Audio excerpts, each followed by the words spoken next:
রেস্টুরেন্টের ভিতরে কি ড্রেস আপ কইরা কি সমস্ত লোকজন আসতেছে। এই জায়গায় বসো তুমি। শোনো, তোমার এইখান থেকে যা যা খাইতে ইচ্ছা করে তুমি খাও।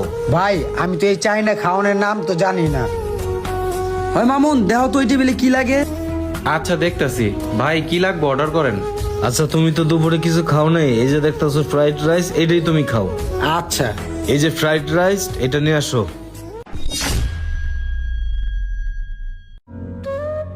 স্যার এই যে আপনাদের খাবার। Thank you. তোমার যা খাইতে মন চায় তুমি খাও। এদিকে সব কি আমার? ভাই আপনি আমার রাস্তাতে উড়ে লিয়েছেন এদিকে। এত ভালো ভালো খাবার আমি কখনো খাইনি। আর আমি এতিম, আমার বাবা মা কেউ নেই।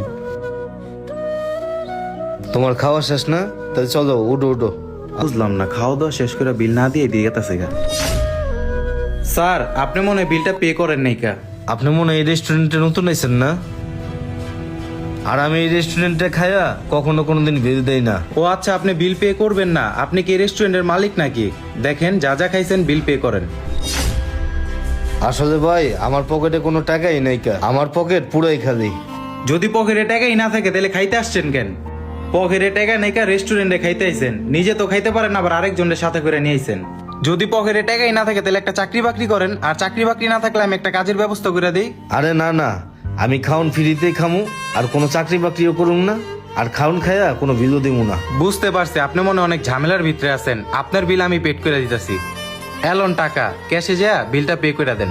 আর ক্যাশে টাকা না দিলে আপনার দিয়া থালা বাসন ধোয়াইব। ভাই আপনি আমার সাহায্য কেন করতেছেন? আপনি কি আমার চেনেন জানেন? ভাই এই টাকা কিন্তু আমি আর দিব না। ভাই আমি বুঝতে পারছি আপনার এই টাকা দেওয়া লাগবো না, আপনি এই টাকাটা দিয়া বিল পে করেন গা। আচ্ছা ভাইয়া, তুমি যে আমার টাকাটা দিতেছো, তুমি এখানে স্যালারি পাও কত? 12,000 টাকা স্যালারি পাই। আর আপনার এত কিছু জানা দরকার নেই তো, আপনি যা বিল পে করেন গা, যান। এই মামুন, তুমি এই জায়গায় কি করো? আর স্যার আপনি এখানে? ম্যানেজার, আপনি ওনাকে স্যার বলতেছেন কেন? আর মামুন, এই হচ্ছে রেস্টুরেন্টের মালিক। তুমি তো এখানে নতুন কাজে লাগছো, এই রেস্টুরেন্ট যাচাই করার জন্য আসছে। সরি স্যার, আমি না জেনে আপনাকে কত কথা বইলা ফেলছি। মামুন, তুমি মাহাজনের সাথে কিছু উল্টোপাল্টা বলছো, কি হয়েছে?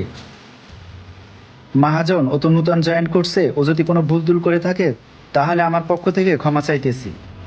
আরে না না, কোনো সমস্যা নাই। আর ও নতুন হয়েছে কি হয়েছে, ওর মন মানসিকতা অনেক ভালো, ওই গরিবদেরকে সাহায্য করে। আর এইরকম লোক এই সমাজে পাওয়াটা খুব কষ্টকর। ও 12,000 টাকা স্যালারি পায়ও আমারে সাহায্য করে। থ্যাংক ইউ স্যার, আমি আসলে চিনতে পারিনি আপনি যে রেস্টুরেন্টের মালিক। সরি স্যার, আমি আপনাকে কাস্টমারের মতো ব্যবহার করছি। আমি মনে করছি যে আপনার কাছে টাকা পয়সা নাই, তাই আর কি সাহায্য করলাম আপনাকে। তোমার মন মানসিকতা আমার অনেক ভালো লাগছে। এই শোনো ম্যানেজার, আমার ওই রেস্টুরেন্টে ম্যানেজারি পদে একটা লোক লাগে না? ওইখানে নিয়ে তারে বসাই দিবা। যাও ভাই, তোমার ব্যবহারটা আমার কাছে অনেক ভালো লাগছে। আমার যে আরেকটা রেস্টুরেন্ট আছে, ওই রেস্টুরেন্টে তোমার ম্যানেজার পদ দিয়ে দিলাম। আজকে থেকে ওইটাই তুমি দেখাশোনা করবা, আর সততার সাথে পরিচালনা করবা। ওই রাসেল, এদিকে আসো। জি ম্যানেজার। তুমি না এত কয়েকদিন জানতে চাইছিলে এই রেস্টুরেন্টের মালিককে? উনি হয়েছে এই রেস্টুরেন্টের মালিক। আসসালামু আলাইকুম বস। আচ্ছা ঠিক আছে, তাহলে তোমরা মনোযোগ দিয়ে কাজ কাম করো।